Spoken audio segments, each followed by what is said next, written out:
Kesepakatan gencatan senjata dapat menjadi akhir agresi dan kebrutalan Israel di jalur Gaza yang terjadi selama 15 bulan terakhir. Akankah ada perdamaian sesungguhnya di jalur Gaza? Kami akan bahas malam hari ini bersama dosen HUGM Siti Mutia. Selamat malam Bu Siti. Selamat malam Mbak Tiffany. Baik, terkait dengan gencatan senjata yang disepakati oleh Hamas dan juga Israel. Setelah pengumuman ceasefire ini pada Kamis pagi, Israel menyatakan menunda voting kabinetnya soal gencatan senjata Bu Siti dan juga pembebasan sandera Hamas karena menganggap Hamas tidak menepati seluruhnya dari poin-poin perjanjian itu. Apa analisa Anda terkait dengan hal ini? Ya, gencatan senjata ini kalau respon saya ya, saya termasuk pesimis ya akan gencatan senjata ini kemudian akan menghentikan serangan Israel atas Gaza. Jadi saya masih pesimis. Pesimistis saya itu didasarkan pada sebetulnya sejak awal Benyamin Netanyahu itu tidak menunjukkan respon positif bahwa betul-betul akan menghentikan serangan. Jadi dia mengatakan ceasefire, saya akan konsultasi dulu dengan kabinet, begitu kan. Jadi sebetulnya dia sebagai Perdana Menteri punya kuasa untuk menentukan. Nanti kan itu masalah izin bisa mengikuti. Tapi sejak awal Benyamin Netanyahu menurut saya tidak menunjukkan punya kemauan baik untuk menghentikan serangannya atas Gaza. Itu yang pertama. Yang kedua, bahwa Benyamin Netanyahu itu memang sangat concern terhadap pelepasan sandera karena itu tekanan di dalam negeri dia sebagai Perdana Menteri. Kalau dia ingin melanjutkan kekuasaannya ya memang harus terpenuhi dilepaskannya sandera dan juga tawanan perang yang jumlahnya sandera 33, yang tawanan perang itu sekitar 250 orang ya, itu harus dibebaskan. Memang sudah ada beberapa yang dibebaskan tapi sebagian besar belum. Nah, itu bagi Netanyahu itu penting gitu ya. Jadi itu dulu dipenuhi sehingga dia nanti akan menghentikan perang. Selama itu tidak dipenuhi ya tidak akan saya rasa tidak akan ada perubahan yang berarti bahwa Israel sampai kemarin itu masih menyerang dan mematikan 24 orang Palestina di pengungsi Al-Nusairat di Gaza ya. Jadi itu pesimistis saya yang kedua. Yang ketiga adalah yang mungkin ini malah lebih penting, bahwa gencatan senjata ini kan sebetulnya atas usul Joe Biden. Ya, Biden itu selalu berdiplomasi dengan Qatar dan juga kadang berdialog dengan Hamas, yang dalam hal ini kan Hamas itu diwakili oleh Bassem Naim yang karena pemimpinnya sudah terbunuh ya. Jadi ini usulan dari Joe Biden ini di saat dia akan menyerahkan kekuasaannya. Ya, jadi memang ini penting bagi Joe Biden karena dia sebagai Presiden Amerika Serikat dikritisi biasanya Partai Demokrat itu selalu penekanan pada perdamaian. Tetapi lihat Joe Biden itu tidak ada penyelesaian yang berarti terhadap konflik Arab Palestina Israel, terutama pada serangan Gaza. Seperti tidak ada otoritas dia yang menunjukkan dia Presiden Amerika Serikat. Makanya Kamala Harris itu kalah salah satunya karena tidak punya inisiatif bagaimana menyelesaikan masalah serangan Israel atas Gaza ya. Dia tidak kelihatan tegas gitu terhadap Israel ya, justru dia mendukung terus. Nah, ini dia dikritisi di akhir jabatannya supaya dia juga kemarin mungkin melihat bagaimana orang menghormati Jimmy Carter, yang Jimmy Carter dikenal dengan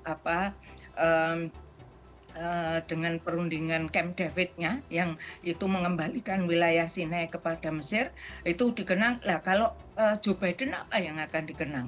Nah, inilah di hari-hari terakhir ini dia mengungkapkan ide ceasefire dan itu menekankan supaya terus dilaksanakan. Tapi dia 20 Januari ini kan akan berlaku 19 Januari, berlaku 42 hari ketika dia sudah tidak lagi berkuasa. Akankah Donald Trump itu meneruskan, kan Oke. kita juga bertanya-tanya. Baik. Gitu. Bu Siti, kalau Anda melihat dari kacamata pesimistis dengan gencatan senjata karena Israel masih meninjau melalui voting kabinet, sehingga sepertinya Ya, kita belum betul-betul percaya 100% bahwa gencatan senjata ini ya, betul ya, akan terjadi ya. pada 19 Januari ke depan. Nah, artinya apa yang kemudian ditargetkan oleh Israel terkait dengan perundingan atau negosiasi ini? Kalau targetnya seperti dikatakan sejak awal ya, Netanyahu itu kan sebetulnya sejak awal menekankan lepaskan tawanan Israel Hmm. gitu ya, karena itu tuntutan dalam negeri dia itu kan sudah 4 kali berkuasa ya, dan itu selalu memuaskan rakyat Israel ya. Kalau kita lihat dari sisi Israel, pelepasan atau pembebasan sandera dan tawanan itu sangat penting bagi Netanyahu kalau dia ingin berkuasa lagi ya, karena itulah kemudian dia juga selain itu untuk menutupi, dia kan akan diajukan ke pengadilan tentang korupsinya ada di pemerintahannya. Itu kan yang kita baca melalui media bahwa Benyamin Netanyahu itu sebetulnya di dalam negeri dia punya masalah. Lah kalau untuk menyenangkan rakyatnya, ya mengakomodasikan keinginan tuntutan rakyatnya, ya dia pelepasan atau pembebasan sandera ini sangat penting bagi Netanyahu. Tetapi kalau nanti Hamas juga tidak menunda-nunda pelepasan tawanan dan sandera ini, ya akan terjadi runyam. Benyamin Netanyahu nggak akan peduli gitu terhadap perjanjian gencatan senjata ini kalau memang Hamas itu juga menunda-nunda. Yang saya harapkan Hamas akan punya strategi untuk melindungi rakyatnya sendiri. Bahwa sekarang kita sudah belajar bahwa Benyamin Netanyahu itu ancamannya tidak main-main. Oke.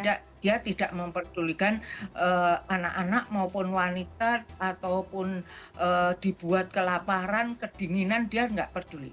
Oke. Lah, apakah Hamas melihat ini tetap akan dengan strategi lama untuk menunjukkan kemenangannya? Itu yang saya heran. Oke. Dengan mengorbankan rakyatnya sendiri gitu. Iya, warga di Gaza pun sekarang meskipun merayakan dengan gencatan senjata, namun mereka juga masih cemas karena Israel nyatanya masih membombardir wilayah di Gaza. Bu Siti, Iya, kalau tadi Anda iya. katakan bahwa tentunya ini tidak lepas dari konflik politik, campur tangan politik dari Amerika Serikat, dalam hal ini Joe Biden, walaupun di luar sana dipertanyakan apakah ini karena Joe Biden di masa ujung kepemimpinannya atau ketika ini membuka jalan Donald Trump sebagai pemimpin baru dari Amerika. Nah, bagaimana kemudian Anda melihat ketika transformasi kepemimpinan ini, bagaimana dengan Gaza selanjutnya? Ya, kalau saya lihat pola kepemimpinan Partai Demokrat dengan Partai Republik itu beda ya. Yang di bawah Joe Biden ini mungkin mohon maaf karena beliau sudah terlalu berusia lanjut, bagaimanapun kan penurunan kemampuan itu alamiah ya. Sebetulnya Joe Biden itu tidak bisa gesit seperti presiden-presiden Amerika Serikat sebelumnya, misal katakanlah Barack Obama yang jauh lebih muda ya, misalnya itu dia tidak bisa segesit itu, sehingga dia itu ya pelan-pelan sekali, padahal ini sudah genting gitu. Lah, kalau bagaimana nanti diganti Donald Trump? Donald Trump sudah keras sejak awal. Kalau tawanan tidak dilepaskan Pasca. akan saya buat neraka kan gitu ya. Hmm. Jadi ini Donald Trump akan lebih keras karena sebelumnya itu misalnya ibu kota Israel sudah dipindah dari Tel Aviv ke Yerusalem. Bahkan kantor kedutaan besar Amerika Serikat juga demikian. Amerika Serikat sendiri kan melanggar perjanjian internasional Partition Plan tahun 1947 yang menyatakan itu keputusan Dewan Keamanan PBB bahwa Yerusalem itu harus jadi kota internasional. Oke. Donald Trump itu tidak peduli gitu ya, nanti Hmm. akan demikian. Tapi apa yang membuat harapan saya baik itu ini kami ada perkumpulan guru besar di UGM Hmm. yang dari Fakultas Ekonomi itu menghitung bahwa sebetulnya California itu penyumbang terbesar di antara negara bagian di Amerika Serikat itu untuk Israel, itu terbesar. Yang kedua adalah New York. Nah, dengan adanya kebakaran bukan berarti saya senang dengan adanya kebakaran di California ya, itu beda. Oke. Tetapi ini merupakan trigger yang Mhm. oleh Donald Trump akan lebih mengutamakan pembangunan California lah daripada membantu Israel untuk menghabisi Gaza. Kalau Oke. harapan saya begitu, karena analogi ini bisa seperti pada waktu tsunami itu GAM itu menyerah kepada Indonesia karena adanya tsunami.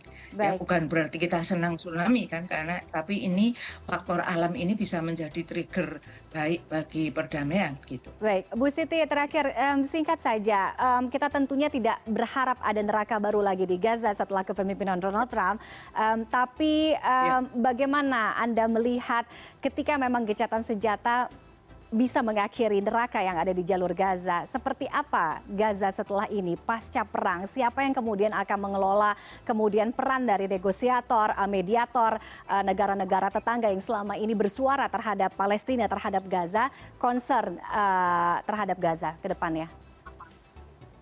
Ya, saya belum pernah mengamati suatu peristiwa yang sehoror atau setragis seperti di Hmm. Gaza ya. Mhm. Yang maksudnya dalam masa hidup saya, mungkin dulu mungkin pernah ya. Tapi semasa hidup saya itu mengalami menyaksikan horor kemanusiaan itu ya baru kali ini. Terus saya juga begini, pertama yang harus dilakukan masyarakat internasional itu kalau mau membangun Gaza itu sudah sangat parah gitu. Gaza itu sudah dapat dikatakan hampir rata dengan tanah. Bagaimana dan itu puingnya itu bedanya dengan California kan, kalau California rata dengan tanah karena bangunannya terbakar ya. Saya kira lebih mudah. Ini runtuhan bangunan yang itu tidak mudah. Jadi pertama yang dilakukan setelah gencatan senjata itu, yaitu Israel harus membuka bantuan kemanusiaan yang selama ini dihambat dan bahkan ditutup di Rafah itu kan akan masuk itu dihalang-halangi atau bahkan kadang-kadang ditutup ya. Bantuan kemanusiaan harus dibuka dulu, kemudian yang displaced people itu harus diambil kemudian dibawa ke negara lain ya, karena untuk pembangunan itu nggak mungkin ada orangnya di sana kalau melihat parahnya Gaza gitu ya. Jadi kemudian baru pembicaraan selanjutnya bagaimana Gaza ini akankah Israel itu mau mengikuti perjanjian Oslo yang Gaza itu memang wilayah otoritas Palestina. Hmm. Itu yang harus Oke. diingat ya. Baik. Jadi beda dengan perang Ukraina dan Rusia. Rusia dan Ukraina itu negara yang berbeda. Tapi Gaza itu bagian dari Israel yang menurut perundingan Oslo itu sudah otoritasnya ada di bangsa Palestina. Lah, bagaimana kelanjutannya perundingan Oslo ini? Ya karena belum baik Palestina maupun Israel kan belum menyatakan akan quit atau Baik. akan tidak mentaati perundingan Oslo gitu. Oke, kita berharap yang Ini terbaik. PR yang besar. Ya, kita berharap yang terbaik. Semoga memang gencatan senjata Ya. benar adanya 19 Januari dan bisa mengakhiri perang di jalur Gaza sekaligus mungkin perdamaian Ya, abadi yang ada di jalur tentu Gaza. saja. Terima kasih Bu Siti Mutia sudah bergabung dengan CNN Indonesia Connected Sama-sama malam hari Mbak ini. Tiffany Selamat ya. malam.